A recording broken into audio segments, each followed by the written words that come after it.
ይኸውልሽ ኤቢ እኔ ስማ ብዬ አይደለም ሲጀምር አንቺ ቃዴስን አታውቂው ናታንን ለመርሳት ብለሽ በእል ነው የምታገቢ ይኸውልሽ ሁሉንም ታያቸውና ካላመንሽ ምጥን ሳልሆናለች እንሂድና የምትለውን እንስማ በቃ ትደውልለትና ላውድ አድርገው ከዛም እንደሚያወራ እንስማ ታውራ ቃዴስ ነው ምጥን ጋር የሚደውለው እኮ ነይ እንሂድና ላሳይሽ በቃ ላሰማሽ ነይ ኤቢ በቃ ነይ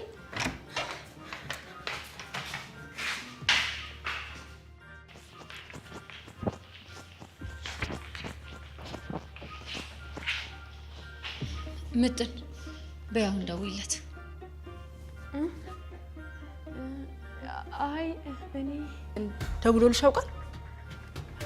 ደውይ ምጥን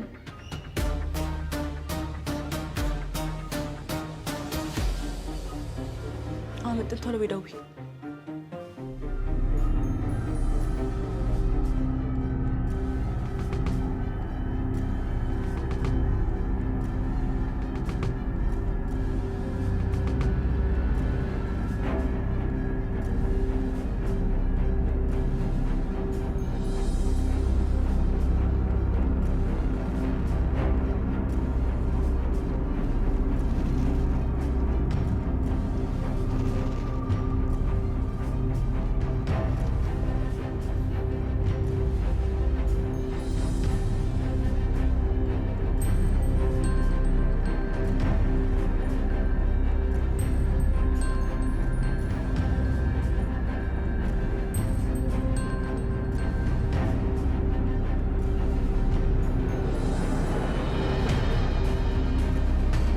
ኤቢ በከፍተኛ ስሜት እና መታወክ በቁጣ ሆና ወደ መድኃኒት ፊት ለፊት ትጋፈጣለች። አባቷ ደረጀን በጽኑ ታሞ አልጋ ላይ በወደቀበት ሁኔታ መድኃኒት ከሱ ጋራ እየተጋጨችና ልቡን የሚያቆስል ነገር እየተናገረች ማርታም ከሱ ጋራ መታረቅ እንደሌለባት በቤት ውስጥ መቆየቷ በፍጹም ልትቀበለው እንደማትችል ትነግረዋለች። ኤቢ ይህንን ስትሰማ ቤተሰቧን ለመጠበቅና በጽኑ የታመመ አባቷን ለመከላከል መድኃኒትን ትመታታለች። መድኃኒት ግን አንተንም ዳጣንም አለቃችሁም ዳጣንም የት ወልደ እንዳመጣት በቅርብ አውቃለሁ ከአባዬ ራሱ ረጂ በማለት ጸጉሯን ይዛ ትገፈትራታለች። መድኃኒትና ኤቢ ሲጣሉ ደረጀ በመሃል ገብቶ በመገላገል መድኃኒትን በጥፊ ይመታታል። መድኃኒት በደረሰባት ሁኔታ ልጅሽና ባልሽ ተባብረው ደበደቡኝ በማለት ማርታ ላይ ትጮሃለች። ማርታም ነገሩን በእንደዚህ ሁኔታ ላለማየት ብላ እንደውም ከዚህ ቤት እወጣለሁ እዚህ ቤት ሰላም የለም ብላ ልትሄድ ስትል ኤቢ አይሆንም ማዬ አትውጭም በማለት እጇን ይዛ አሁኑኑ ለአባዬ ይቅርታ ማድረግ አለብሽ ከአባዬ ጋር ይቅርታ መጠየቅ አለብሽ አባዬ እንዲድን ከፈለግሽ አሁኑኑ ይቅርታ አድርጊለት ብላ ትጎትታታለች። አቢ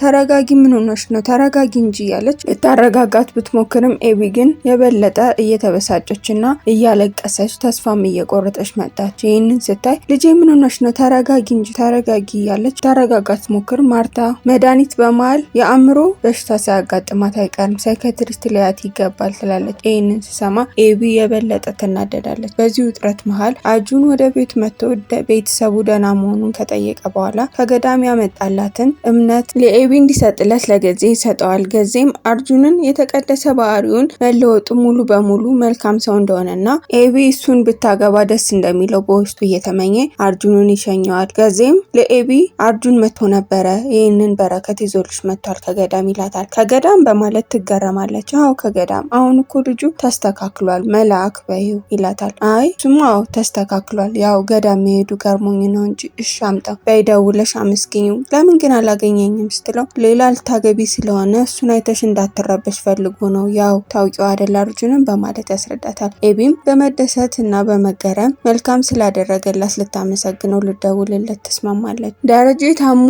አልጋ ላይ በተኛበት ወቅት ዳጣ ከአጠገቡ ሁና ስለተፈጠረው ነገር መድኃኒትና ኤቢ መጣላታቸውን መስማቷን አንተ ኤቢ ስትመታብ በጥፊ ያጮልካ እሰይ አባዬ ደስ ብሎኛል እኔን ደግሞ ብትነካብ ትገላታለች እያለች እያሳቀችው ያወራት ባለበት ሰዓት እግሩን ስታይ እግሩን ለማጠብ ውሃ ይዛ ትመጣለች። እግሩን እያጠበች ባለ ሰዓትም ውሃ ምን የማጥባለው ብሎ ለሁለት ያታል። ይህንን የልጅና የአባትነት ፍቅር እያየ ደረጀ ውስጡ ደስ ይለዋል። ኤቢም የባጤ ቋጡን እየቀላቀለች እያወራችው ታስደስተዋለች። ውሃም ትምህርት ሊከፈት ነው ብላኛለች ምጥን እኔ ደግሞ አልፈልግም 7ኛ ክፍል ትደግሚያለሽ ብላኛለች። ደብተርና እስክሪብቶ ይገዛል ትምህርት ሊከፈት ነው። ማርታ ናታንን አስጠርታ ወደ ኤምባሲ መሄድ እንደምትፈልግና እሷና መድኃኒትን ይዟቸው እንዲሄድ ትጠይቀዋለች። አያይዛም ደረጀ ደህና ነው? የጤና ሁኔታ እንዴት ነው? የውጭ ሀገር እኮ ሄዶ እንዲታከም እያጣራውለት ነበረ ትለዋለች። ናታንም በቃ ካልወደድሽና ይቅርታ ካላደረግለት የሱ መዳንና ለመዳን ምን ያደርግልሻል ይላታል። ምን አልክ ናታን? ይህንን ካንተ አልጠብቅም። ምንም ቢሆን እኮ የልጆች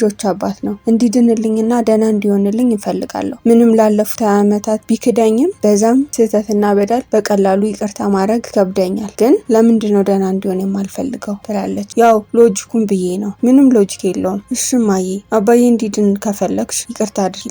ያንቺ ይቅርታ ነው የሚያድነው ይላታል። በፍጹም ያንን ማድረግ አልችልም። ፈጣሪ እኮ ይቅር እንዲለን ነው ይቅር በሉ የሚለን። የፈጣሪን ቃል ደግሞ ማክበር ግዴታ ነው ይላታል። ፈጣሪም ቢሆን በዚህ ምድር ላይ ይቅር የማይለው በደል አለ ትለዋለች። ማርታም ደረጀ ክፍል በመሄድ ስለ ጤንነትህ ወደ ውጭ ሀገር ሄደ እንድትታከም እያጣራው ነበረ።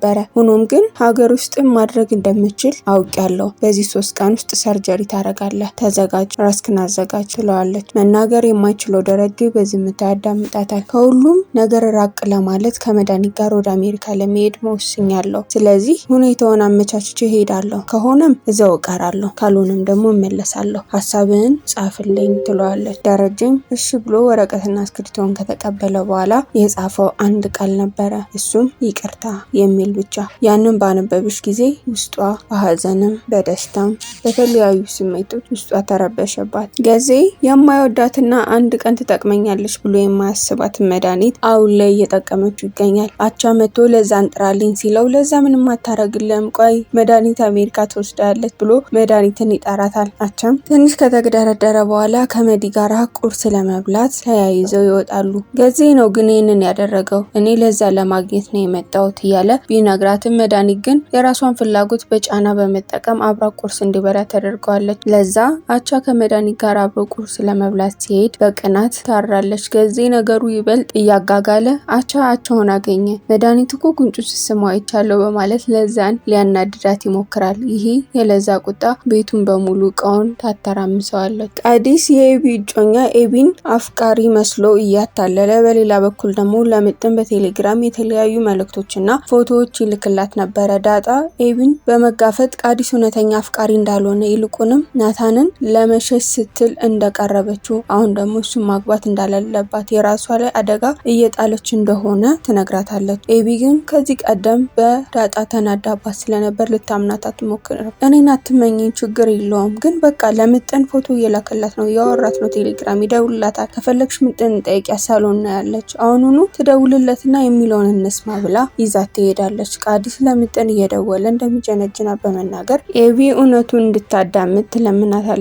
ኤቢ ዳጣ ምጥን በአንድ ክፍል ውስጥ ተሰብስበው ምጥን ለቃዲስ እንድደውልለትና ድምፁን ላውድ አድርጋ እንዲሰሙ ቃዲስ አስመሳይና ሴረኛ መሆኑን ለማጋለጥ ሁሉም ተሰብስበው በጭንቀትና በውጥረት ድራማ ያልቃል። ተመልካቾቻችን የዛሬው የታሪካችን ጉዞ እዚህ ላይ ያበቃል። በሚቀጥለው ክፍል እስከምንገናኝ ድረስ ታሪኩን ከወደዳችሁት ላይክ በማድረግና ለወዳጆቻችሁ በማጋራት እንዲሁም ሀሳብና አስተያየታችሁን በኮሜንት አጋሩ። ለቻናላችን አዲስ ከሆናችሁ ሰብስክራይብ በማድረግ ቤተሰብ ይሁኑ። በቀጣይ ክፍል እስከምንገናኝ ድረስ ደህና ሰንብቱ።